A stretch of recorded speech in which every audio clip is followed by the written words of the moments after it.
You hear it everywhere, right? 1.5 degrees. It's this number that seems to drive everything from global policy to scientific debate.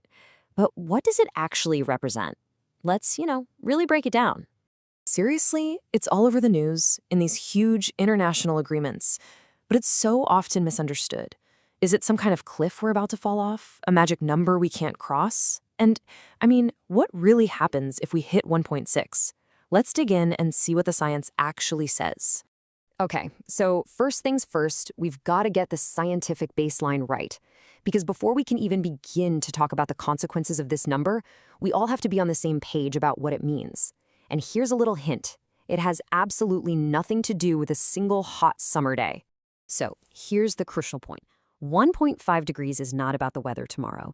The Intergovernmental Panel on Climate Change, the IPCC, they define it as a sustained long-term trend.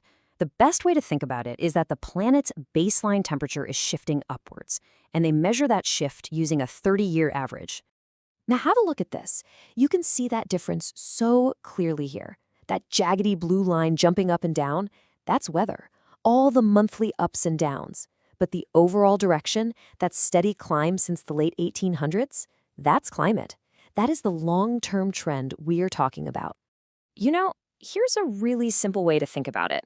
Weather is kind of like your mood. It can change day to day, even hour by hour. But climate?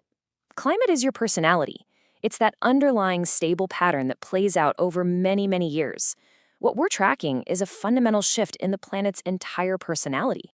And this right here shows why a global average can be so deceiving.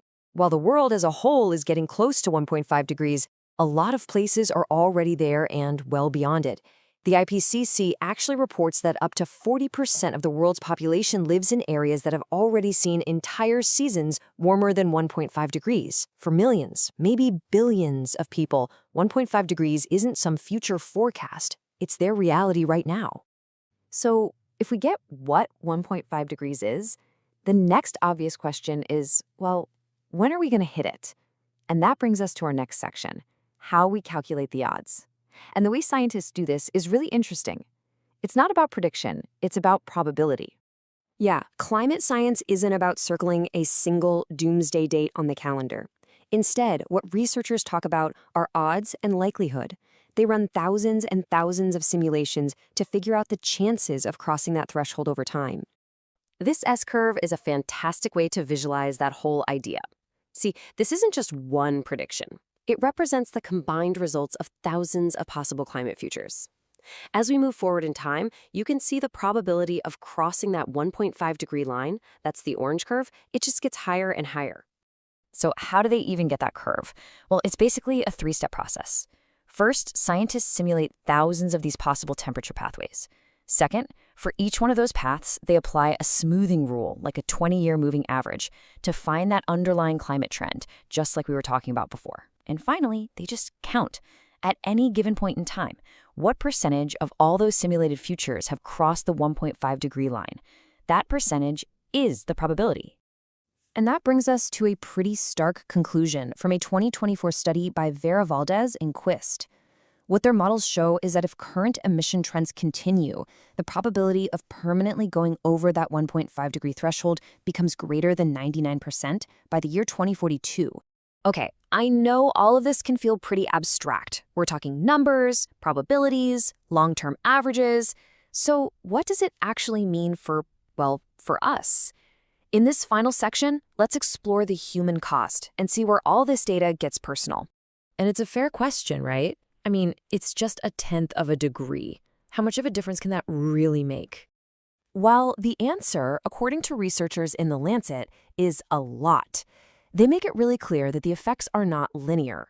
Every single additional 1/10 of a degree measurably dials up the risk, making extreme weather events more frequent and more intense. Let's make that really concrete. Take extreme heat. One study found that even at the warming levels we have today, a staggering 37% of all heat-related deaths during the warm season can be directly attributed to human-induced climate change. That isn't a model of the future. That's a direct, measurable link between the rising global average and human health, right now. And the scale of who is at risk is just mind-boggling. The World Health Organization reports that 3.6 billion people, that's nearly half the world's population, already live in areas that are highly susceptible to the impacts of climate change. So maybe the best way to see 1.5 degrees isn't as some magical cliff edge or finish line we cross. It's more like a benchmark, a measure of risk. And every fraction of a degree we go past it represents a conscious decision to accept a world with more frequent, more intense, and more dangerous extremes. So the real question it poses to all of us is, what level of risk are we actually willing to live with?